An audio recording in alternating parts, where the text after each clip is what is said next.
Alleluia,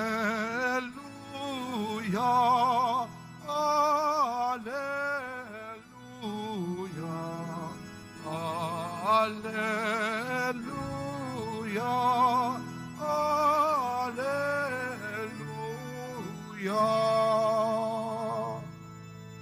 Araw ngayon gawa ng Diyos, magdiwang tayo ng lubos, purihin ang manunubos. Alleluia, Alleluia,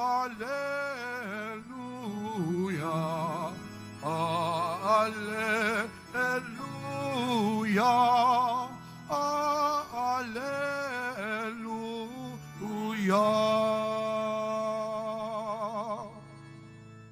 Sumainyo ang Panginoon. At sumaiyo rin. Ang mabuting balita ng Panginoon ayon kay San Marcos. Papuri sa iyo, Panginoon. Umagang-umaga ng araw ng linggo, matapos na muling mabuhay si Jesus, siya'y unang napakita kay Maria Magdalena. 7 demonyo ang pinalayas ni Jesus sa babaeng ito. Pumunta siya sa mga alagad ni Jesus na nooy nahahapis at umiiyak at ibinalita ang kaniyang nakita. Ngunit hindi sila naniwala sa sinabi ni Maria na buhay si Jesus at napakita sa kaniya.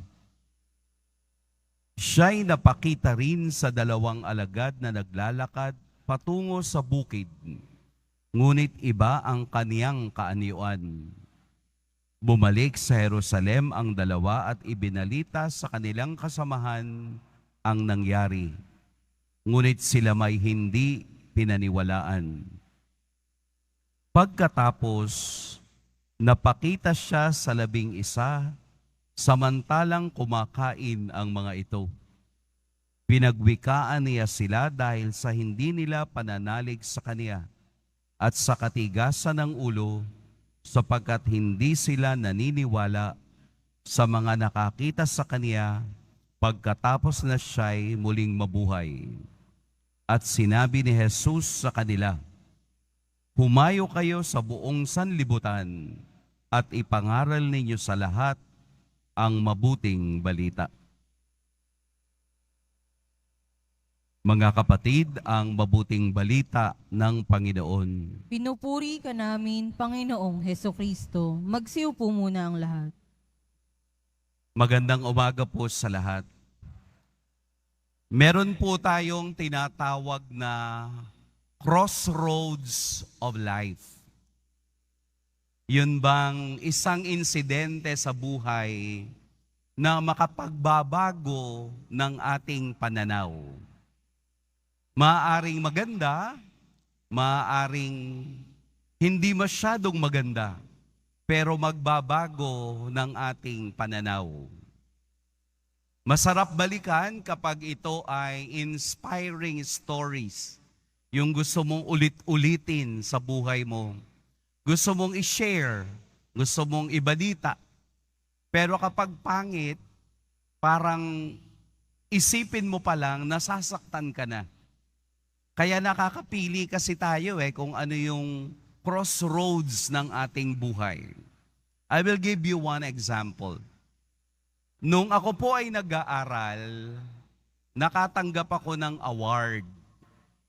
Napakaganda nung aking award.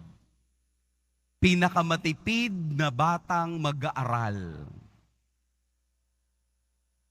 Alam po ba ninyo na ito ang kaisa-isang award na natanggap ko sa aking buhay simula kinder hanggang college?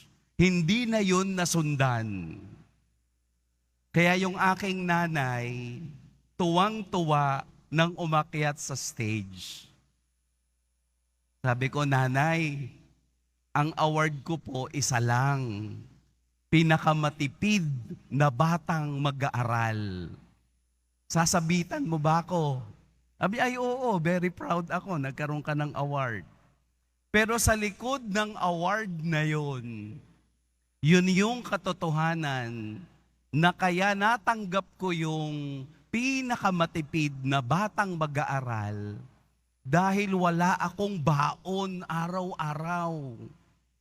Kaya yung nanay ko, tinanong ko, proud ka ba na kaya ako binigyan no? Kasi wala akong baon. And that's one crossroads of my life. Na sa susunod na panahon, hindi mahalaga yung award. Ang maghalaga yung nasa likod nito na sana hindi rin maranasan ng iba na pumasok sa eskwela nang walang baon at nagugutom. Totoo yun. Kahiya-hiyaman, pero very proud ang nanay ko sa isang award na malayo sa katotohanan. Ang katotohanan kaya ako binigyan ng award dahil wala akong baon. Napansin ng teacher ko yon. Sa ating ebanghelyo, makikita natin na ang crossroads of life ni Magdalena ay nang siya ay pagalingin sa 7 demonyong nasa kaniyang katawan sa pamamagitan ng kapangyarihan ni Jesus. Simula noong araw na iyon, nang siya'y pinagaling, siya'y sumunod na at hindi na lumingon pa sa kasalanan. Makikita natin na bakit sa babae at kay Maria Magdalena unang napakita si Jesus. Bakit hindi dun sa kaniyang mga alagad?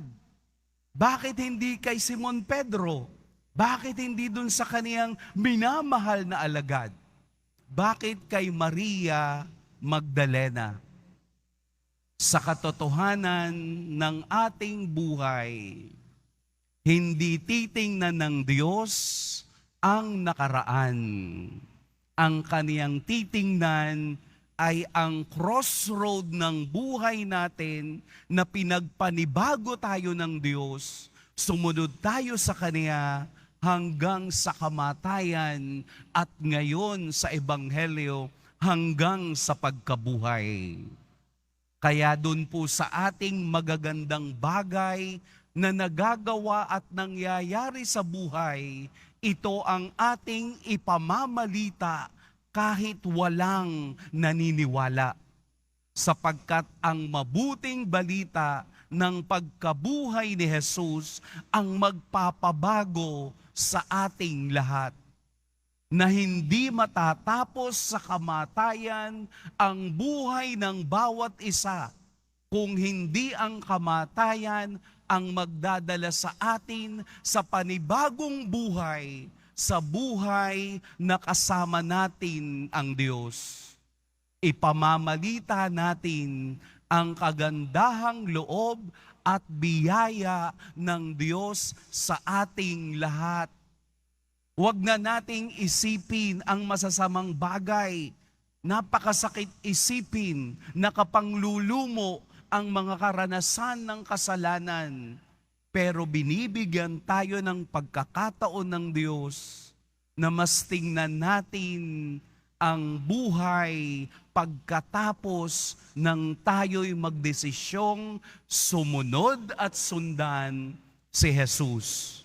At gagawin natin yon dahil tayo ay binigyan ng inspirasyon ni Maria Magdalena na ang buhay ay bibigyan ng Diyos ng panibagong kulay kung tayo ay susunod sa Kaniya at hindi na muli pang lilingon sa pangit na nakaraan. At ito ang katotohanan. Lahat tayo may pangit na nakaraan. Pero hindi ito titingnan ni Jesus. Hindi ito titingnan ng ating poong Nazareno. Ang titingnan niya ay ang kawagasan ng puso ng bawat isa upang tunay natin siyang makita sa oras na naisin niyang ipakita ang kaniyang kabuuan sa ating lahat. Ang Ebanghelyo ngayon ay paanyaya ng ating crossroads of life na sa daan na iyon, sa karanasan na nagpabago ng ating buhay, tuloy-tuloy tayo hanggang tayo'y makarating sa kaniyang banal na tahanan. Pagpalain tayo ng poong may kapal.